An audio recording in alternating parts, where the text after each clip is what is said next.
If Marcus Aurelius had a digital credit card, he'd probably burn it at the altar of self-discipline.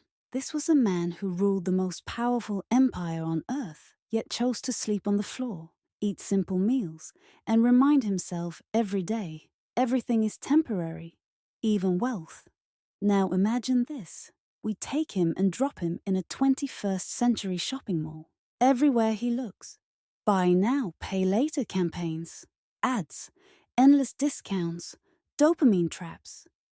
He'd probably say, how did freedom become so expensive? Today, financial chaos is normal. Being in debt is ordinary. Discipline is outdated. But 2,000 years ago, one man managed to stay calm, sane, and centered.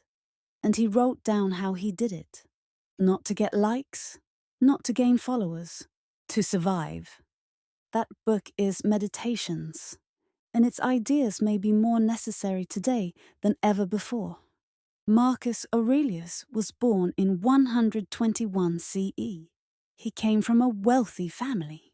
He had the best teachers and eventually became emperor. But power didn't corrupt him. On the contrary, he became the philosopher king. He was deeply influenced by Stoicism, a school of thought built on virtue, self-control, and reason. Marcus trained himself for hardship. He accepted loss. He realized that control is an illusion. He witnessed plague, war, betrayal, economic collapse. Yet his writings remained calm, clear, balanced, because his goal wasn't comfort. It was mastery of his own mind. Even in Rome's richest days, he chose a simple life. He didn't trust luxury, nor was he seduced by praise. He knew real wealth was inside. To stay honest even when the world goes mad. Today, Stoicism is trendy again. But most of us just pick a few nice Marcus quotes and post them on Instagram, missing the deeper message. The system Marcus tried to protect himself from, consumption, addiction, and greed, is now 10 times stronger. Think about it. Credit card, interest rates are sky high. Personal debt is breaking records. Financial literacy is abysmal. Every app you use is designed to make you spend more, compare more, want more. And the result? A society that looks rich, but lives on debt, anxious, fragile, easily manipulated. And the system itself has turned into a machine that profits from your instability. That's why Stoicism is no longer just philosophy. It's a revolution. It's not about suppressing emotions. It's about not letting them control you, especially when it comes to money. Stoics say, you can't control the external world. Wars, markets, crises will always happen. But you can control your response. Marcus reminded himself every day of death, loss, and poverty. He knew that desire is the root of suffering, and that self-discipline is the foundation of freedom. These weren't nice sayings. They were survival tools, and they still work. Imagine this. You look at money the way Marcus looked at power. You don't join the status race. You don't panic when the market drops. When an ad says, new model out now, you say, I don't need it. You realize true freedom isn't having more. It's needing less.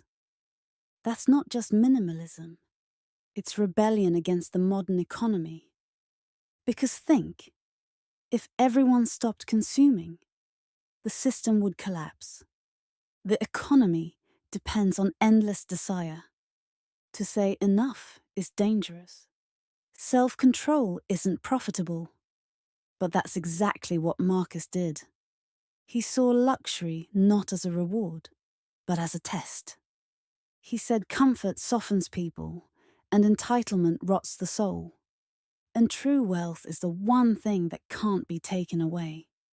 Today, people measure wealth by cars, houses, bank accounts. Marcus would say, that's an illusion. True wealth is to remain unshaken, even when all those things are gone. But who can still do that? A single stock drops. Mass layoffs follow. Interest rates rise. Family budgets collapse. One scroll through Instagram. And you think, why not me? We're financially indebted, but emotionally too. We've mistaken abundance for normal and discomfort for failure. But for the Stoics, discomfort was training. Marcus would sometimes live under harsh conditions on purpose. He'd sleep on a hard bed, skip meals, just to remind himself pain isn't the enemy. The real enemy is dependency on praise, on comfort, on outcomes. Now apply that to your finances. When markets crash, don't panic. Prepare. Trust not in forecasts, but in your backup plan. Cut unnecessary spending. Learn to live with less. Don't try to drown anxiety by earning more. Money will never heal it. Measure success not by wealth, but by inner peace. That's true Stoic finance. And it might be the only way to stay standing when the world shakes. Look around, inflation's rising again. Governments are drowning in debt. Central banks can't get it right. And most people have no savings, no safety, no direction. We just trust they'll figure it out somehow. But history says it clearly. Hope is not a strategy. Marcus wouldn't wait for a savior. He wouldn't even blame the system, even if it was broken. He'd fix the only thing he could control: himself, his mind, his habits, his expectations. That's where real power begins. You don't need to be a financial expert to be free. You just need clarity. What do you truly need? What are you afraid to lose? And why? What are you chasing? And is it really yours? Most people never ask these questions. They just play the game, handed to them. And the system loves them for it. But you're not most people. Because somewhere deep down, you feel something's wrong. The numbers don't add up. The success story you've been sold isn't yours. Maybe what you need isn't another investment app. Maybe what you need is ancient wisdom. Simple, quiet, but practical every single day. When markets panic, breathe. When prices rise, simplify. When social media says consume, refuse. When fear pushes you to act, wait. Because in the end, freedom isn't about how much you earn. It's about how much you truly own inside.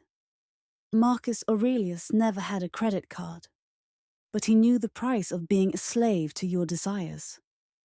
And he knew the reward of mastering them. That's real wealth. That's real freedom.